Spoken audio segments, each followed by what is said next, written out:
ఉన్నారు స్థానికంగా చాలా మంది చాలా సమస్యల గురించి చెప్పారు.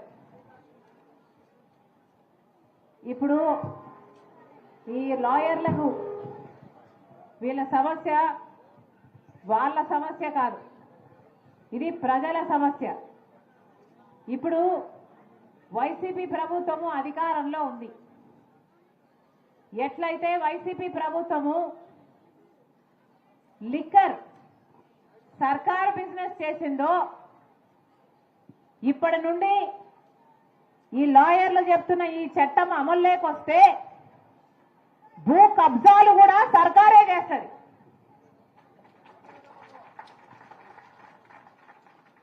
లిక్కర్ వ్యాపారం ఇప్పుడు ఎట్లయితే అన్నా ఇది సరిగ్గా అర్థం చేసుకోండి, లిక్కర్ వ్యాపారం ఎట్లయితే సర్కారు చేస్తుందో, లిక్కర్ వ్యాపారం అంటే ఏ సరుకు అమ్మాలి, ఏ బ్రాండ్ అమ్మాలి, అది క్యాష్ మాత్రమే మీరు కట్టాలి, అది కూడా రెట్టింపు. మిగతా రాష్ట్రాలలో ఏ సరుకు అమ్ముతున్నారో అలాంటి సరుకే ఇక్కడ అమ్ముతున్నా కూడా రెట్టింపు కట్టాల్సి వస్తుంది. లిక్కర్ కొనాలి అంటే ఏ లిక్కర్ బ్రాండ్ కొనాలి అన్నది సర్కారే నిర్ణయిస్తుంది.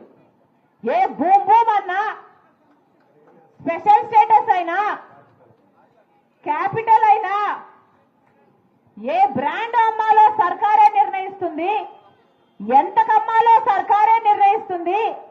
అది క్యాష్ మాత్రమే అని సర్కారే నిర్ణయిస్తుంది.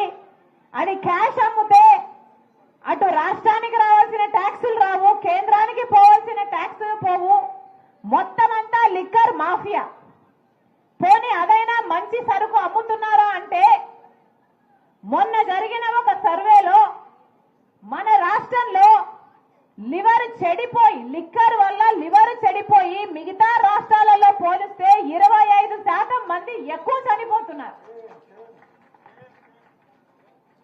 ఎట్లయితే లిక్కర్ వ్యాపారాన్ని మొత్తం కబ్జా చేసిందో సర్కారు, ఎట్లయితే లిక్కర్ వ్యాపారాన్ని తన గుప్పెట్లో పెట్టుకుందో వైసీపీ సర్కారు, ఇప్పుడు భూమిని కూడా, మీ భూమిని,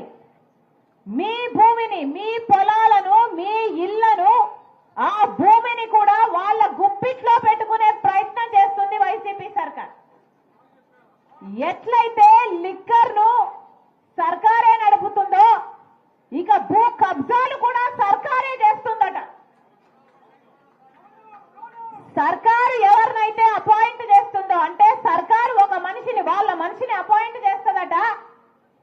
ఈ భూమికి సంబంధించిన అన్ని పర్మిషన్లు ఆ మనిషే ఇయ్యాలట.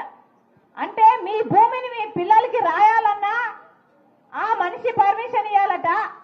మీ భూమి మీరు తాకట్టు పెట్టాలన్నా సర్కారు మనిషి పర్మిషన్ ఇయ్యాలట. అంటే మీ భూమి మీది కాదు, సర్కారు చేతుల్లోకి పోతుందన్నమాట.